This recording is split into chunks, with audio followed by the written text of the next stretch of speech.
নমস্কার। আজকে আমরা শুনব শ্রী শ্রী সারদা মায়ের অমৃত কথা।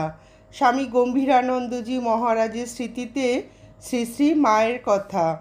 আজকে আমরা শুনব শ্রী মায়ের জীবনে স্বামী সারদানন্দের গুরুত্বপূর্ণ ভূমিকার কিছু কথা। শ্রী শ্রী ঠাকুরের তিরোধানের পর বহু বৎসর কাটিয়া গিয়াছে। ইতিমধ্যে খুব বেশি না হইলেও শ্রী মায়ের ভক্ত সংখ্যা বৃদ্ধি পাইয়াছে। তাহাদের অনেকেই জয়রামবাটি যাইতেন। 1314 সালের শেষে ডাক্তার জ্ঞানেন্দ্রনাথ কাঞ্জিলাল তথায় গিয়াছিলেন।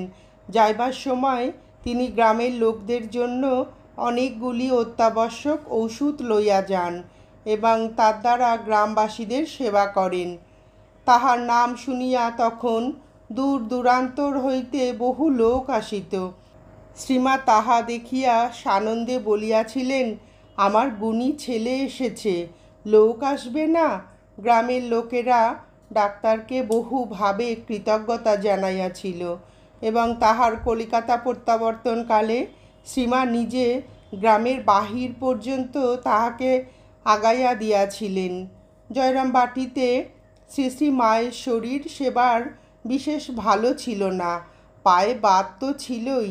ডাক্তার কাঞ্জিলাল চলিয়া যাইবার কয়েকদিন পরে তাহার প্রবল জ্বর হয়।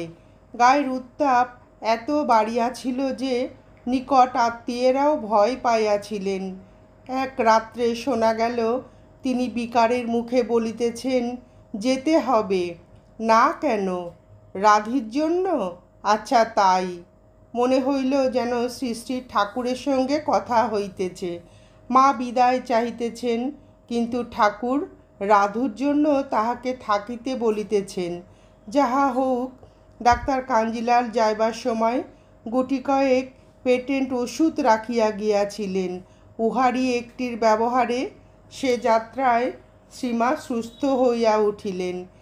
শ্রীমা দেশে থাকিলেও স্বামী সারদানন্দজি সর্বদা পত্র দ্বারা কিংবা লোক পাঠাইয়া তাহার খবর লইতেন এবং প্রয়োজন মতো অর্থ কিংবা ওষুধাদি পাঠাইতেন।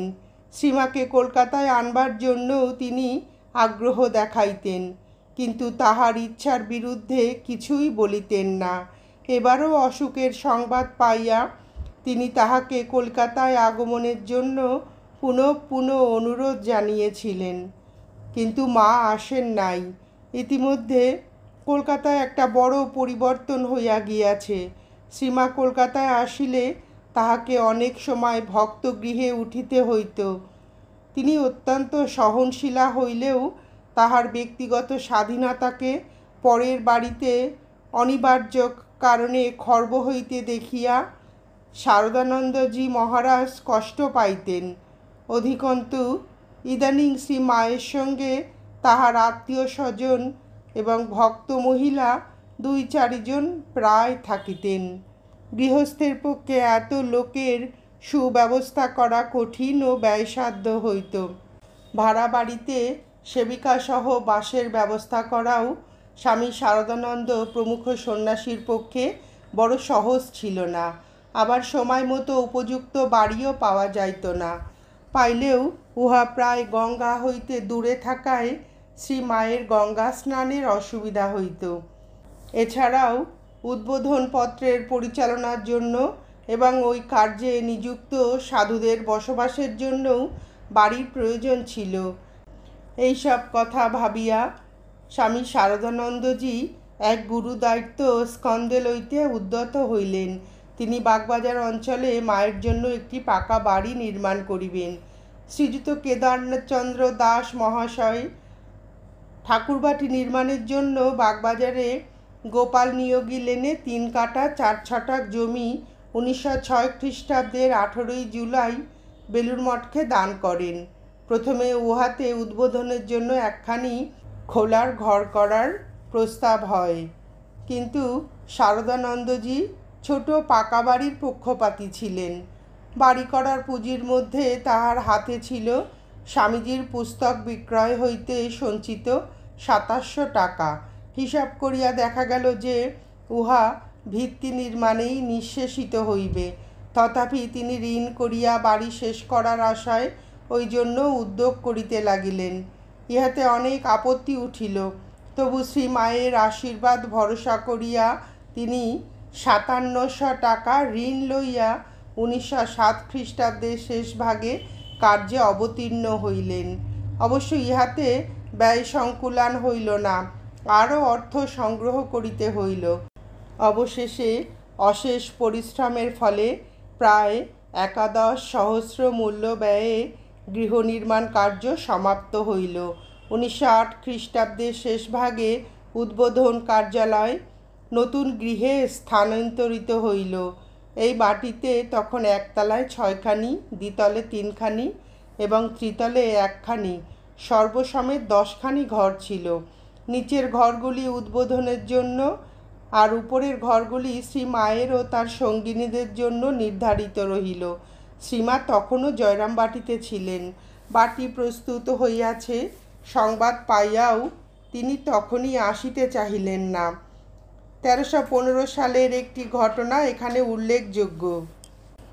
ওই সালের ফাল্গুনের শেষে কামারপুকুরে শ্রী শ্রী ঠাকুরের জন্মোৎসব করিবার জন্য কাকুরগাছি যোগোদ্যান হইতে স্বামী যোগ বিনোদ তথায় উপস্থিত হন এবং উৎসবটিকে সর্বাঙ্গ সুন্দর করিবার জন্য শ্রীমাকে জয়রামবাটি হইতে লইয়া যান। উৎসবে শ্রীমা খুবই আনন্দ পাইয়াছিলেন। উৎসবের অব্যবহিত পরেই জয়রামবাটিতে এক নতুন পরিস্থিতির উদ্ভব হইল এবং উহার প্রতিবিধানের জন্য শ্রীমা তাহার অতি বিশ্বস্ত এবং ধীর স্থির সন্তান স্বামী শারদানন্দকে ডাকাইয়া পাঠাইলেন। শ্যামাসুন্দরী দেবীর দেহত্যাগের পর শ্রীমাই ভ্রাতাদের সংসারে অভিভাবিকা ছিলেন, কিন্তু এখন তাহারাও ও ভ্রাতৃবধূগণ সকলেই সাবালক। তাহাদের মধ্যে মতবিরোধ এবং স্বার্থের সংঘর্ষে প্রতি পদে প্রবলভাবে দেখা দিতে লাগিল। অতএব উপায়ান্তর না দেখিয়া শ্রীমা স্থির করিলেন যে ভ্রাতাদের ইচ্ছা অনুযায়ী বিষয় বন্টন করিয়া দেওয়াই শ্রেয়। ইহাতে মধ্যস্থতা করিবার জন্য শারদানন্দজির তথায় যাওয়া আবশ্যক। ১৯০৯ খ্রিস্টাব্দে ২৩শে মার্চ স্বামী শারদানন্দজি শ্রীযুক্ত যোগিন মা, গোলাপ মা এবং একজন ব্রহ্মচারীর সহিত জয়রামবাটি যাত্রা করিয়া পরদিনই তথায় উপস্থিত হইলেন। অতঃপর তিনি নবাসন, কামারপুকুর ইত্যাদি স্থানে কয়েকদিন বেড়াইয়া আসিলেন। এই সময় দেখা যাইত যে বৈষয়িক কার্যের জন্য আসিলেও শ্রীযুক্ত শরৎ মহারাজ অধিকাংশ সময় সকলের সহিত শ্রীরামকৃষ্ণ প্রসঙ্গাদি করিতেন অথবা স্বামীজির জ্ঞানযোগ সম্পাদনা করিতেন।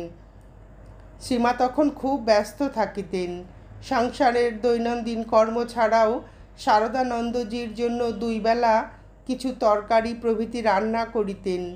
জল পড়িয়া উঠোনের মাটি অসমতল হইলে স্বহস্তে শ্রীমা উহা সমান করিয়া দিতেন। দেখিয়া শুনিয়া ব্রহ্মচারীর মনে শ্রীমাকে সাহায্য করার আগ্রহ জাগিল। কিন্তু জয়রামবাটিতে ওইভাবে শ্রীমায়ের হাত হইতে কাজ কাড়িয়া লইলে মামিদের অখ্যাতি হইবে বলিয়া শারদানন্দজি তাহাকে সাবধান করিয়া দিলেন। এইভাবে কয়েকদিন কাটিয়া গেলে জমি জমা মাপযোগ করিবার জন্য কোয়ালপাড়া হইতে শ্রীযুক্ত কেদারনাথ দত্তকে আনানো হইল। কেদারবাবু আসিয়া কার্যভার লইলেন। এদিকে স্বামী শারদানন্দজির দৈনন্দিন সৎ প্রসঙ্গ ও সম্পাদনা কার্যাদি পূর্ববৎ চলিতে লাগিল। জমির মাপ হইয়া গেলে ভাগাভাগির প্রসঙ্গ আসিল। দলিল সমস্তই তখন কালীমামার হাতে ছিল। প্রসন্ন মামা উহা নিজের জিম্মায় রাখিতে চায়েন। সুতরাং প্রথমে দলিল ভাগেরই প্রশ্ন উঠিল, কিন্তু স্বামী শারদানন্দজি রায় দিলেন জমি ও দলিল একই সঙ্গে বিভক্ত হইবে। বড় মামার তাহা মনোপুত হইল না, তাই যে ঘরে বসিয়া কথা হইতেছিল শারদানন্দজি সেখান হইতে একটু অন্যত্র যাইবা মাত্র তিনি দলিলগুলি হস্তগত করিতে চাহিলেন। ইহাতে ২ ভ্রাতার কাড়াকাড়ি আরম্ভ হইল। এমন সময় শারদানন্দজি আসিয়া পড়ায় বড় মামা বিফল মনোরথ হইয়া বসিয়া পড়িলেন। বস্তুত গৃহস্থ বাটিতে এইরূপ স্থলে যে প্রকার মনোমালিন্য এবং গোলমাল হইয়া থাকে, বর্তমান ক্ষেত্রে তাহারও বিন্দু মাত্র অল্পতা ছিল না। তথাপি দেখা গেল যে শারদানন্দজি সব সময়ই সুমেরুবৎ অটল রহিয়াছেন এবং তাহারই উপর নির্ভর করিয়া শ্রীমাও এই সমস্তের ঊর্ধ্বে স্বমহিমায় প্রতিষ্ঠিত রহিয়াছেন। শ্রীমায়ের এই স্থিত প্রজ্ঞত্বের প্রতি দৃষ্টি আকর্ষণ করিয়া তাই শারদানন্দজি একদিন বলিয়াছিলেন, আমাদের তো দেখছ, পান থেকে চুন খসলে আমরা চোটে আগুন হই, কিন্তু মাকে দেখো, তার ভাইয়েরা কি কাণ্ডই করছেন, অথচ তিনি যেমন তেমনটিই আছেন, ধীর স্থির। ভাগ বাটোয়ারার ব্যবস্থা শেষ হইলে যথাকালে সালিসি দলিল লেখা হইল। সালিস ছিলেন স্বামী শারদানন্দ, তাজপুরের শ্রীযুক্ত শারদাপ্রসাদ চট্টোপাধ্যায় এবং জিপটার শ্রীযুক্ত শম্ভুচন্দ্র রায়। শারদাবাবু মামাদের দ্বারা শ্রীমাকে জিজ্ঞাসা করিয়া পাঠাইলেন তিনি কোন ঘরে থাকিতে চান। শ্রীমা উত্তর দেওয়াইলেন, ইঁদুরে গর্ত করে, সাপ সেই গর্তে বাস করে। শারদাবাবু পুনর্বার বলিয়া পাঠাইলেন, জমি জমা বাড়িঘর সবই ভাগ হইয়া যাইতেছে, এরূপ ক্ষেত্রে তাহার জন্য কোনো নির্দিষ্ট বাড়ি না থাকিলে তিনি জয়রামবাটিতে কিরূপে থাকিবেন। এবারেও শ্রীমা উত্তর দিলেন, দুদিন প্রসন্নের ঘরে, দুদিন কালীর ঘরে থাকব। আর প্রশ্ন না করিয়া শারদাবাবু মায়ের ব্যবহৃত গৃহখানি প্রসন্ন মামার ভাগে ফেলিয়া দিলেন। দলিল লেখাপড়া হইয়া গেল, যথাকালে কতুলপুরে রেজিস্ট্রি হইল এবং মামারাও নিজ নিজ সম্পত্তির দখল লইলেন। অনন্তর শ্রীমা যোগিনমা গোলাম্মাকে জানাইলেন যে তিনি কলকাতায় যাইবেন। তদনুসারে শারদানন্দজি যাত্রার দিন স্থির করিলেন 21শে মে শুক্রবার। ওই দিন বিকালে 4টার সময় গাড়িগুলি কোয়ালপাড়ায় পৌঁছাবে এবং একটু বিশ্রামের পর বিষ্ণুপুর রওনা হইবে, ইহাই কথা ছিল। কিন্তু গাড়ি পৌঁছাইতে দেরি হইয়া গেল। চারিখানি গাড়ির একখানিতে শ্রীমা ও মায়ের ভাইঝি রাধু মাকু, দ্বিতীয়খানিতে যোগিনমা গোলাপমা, তৃতীয়খানিতে স্বামী শারদানন্দজি এবং চতুর্থখানিতে পূর্বোক্ত ব্রহ্মচারী ও আশুতোষ নামক জয়রামবাটির জনৈক ভক্ত। গাড়িগুলি সন্ধ্যার অনেক পরে রাত্রি 8টা-9টায় কোয়ালপাড়ায় আসিলে গ্রামবাসী ভক্তবৃন্দ শ্রী শ্রী মায়ের গাড়ির বলদ খুলিয়া দিয়া নিজেরাই টানিয়া চলিলেন এবং ক্রমে সকলে কেদারনাথ দত্ত মহাশয়ের বাটিতে উপস্থিত হইলেন। বিলম্বের কারণ জানা গেল, শিহরের রাস্তায় নদীর ধারে গাড়ি দকে পড়িয়া গিয়াছিল। কোয়ালপাড়ায় শ্রী শ্রী মাকে কেদারনাথের ঠাকুর ঘরে এবং অপর সকলকে স্থানীয় বিদ্যালয় গৃহে বিশ্রাম করিতে দেওয়া হইল। এত বিলম্ব হইবে বুঝিতে না পারিয়া ভক্তগণ বৈকালের জলযোগের জন্য সামান্য মিঠাই এবং নারিকেলের সন্দেশ রাখিয়াছিলেন। রাত্রের আহারের কথা তাহাদের মনে বিন্দু মাত্র উদিত হয় নাই। তাহারা নিশ্চিন্ত মনে মায়ের সঙ্গে ধর্ম প্রসঙ্গ করিতে লাগিলেন, অথচ কোয়ালপাড়ার বাসীরাই ওই ব্যবস্থা করিবেন ভাবিয়া কলকাতা যাত্রীরা নিশ্চেষ্ট রহিলেন। শেষে যখন তাহারা বুঝিলেন যে বৃথা সময় নষ্ট হইতেছে, তখন বয়স্কদের নির্দেশে ব্রহ্মচারীজি সদর দরজায় গিয়া হাঁক দিলেন, বড্ড দেরি হয়ে যাচ্ছে। তখনই সকলে আবার গাড়িতে উঠিয়া বিষ্ণুপুরের দিকে চলিলেন। পথে রাত্রি 10টায় তাহারা কোতলপুর নামিলেন এবং এক ময়রার বাড়ি হইতে কোনো প্রকারে গরম লুচি সংগ্রহ করিয়া শান্তিনাথের মন্দিরে রাত্রের আহার শেষ করিলেন। কোয়ালপাড়ার ভক্তদের এই অজ্ঞতাপ্রসূত অসৌজন্য সকলেই ভুলিয়া গিয়াছিলেন। কেবল শ্রীযুক্ত গোলাপমা দীর্ঘকাল পরেও অত রাত্রে ঠকঠকে নারকেলের সন্দেশ এই বলিয়া কোয়ালপাড়ার ভক্তদিগকে খোঁটা দিতেন। পরদিন সন্ধ্যার পর বিষ্ণুপুরে পৌঁছাইয়া তাহারা রাত্রের ট্রেনে কলকাতা যাত্রা করিলেন। নমস্কার, আজ এ পর্যন্তই। শ্রী শ্রী সারদা মায়ের এই অমূল্য মধুর অমৃত কথা শুনে আপনাদের ভিডিওটি কেমন লাগলো জানাবেন। শ্রী শ্রী ঠাকুর ও শ্রী মায়ের আশীর্বাদ আপনাদের সকলের মাথার ওপর অঝোর ধারায় বর্ষিত হোক, এই প্রার্থনা করে ভিডিওটি শেষ করছি।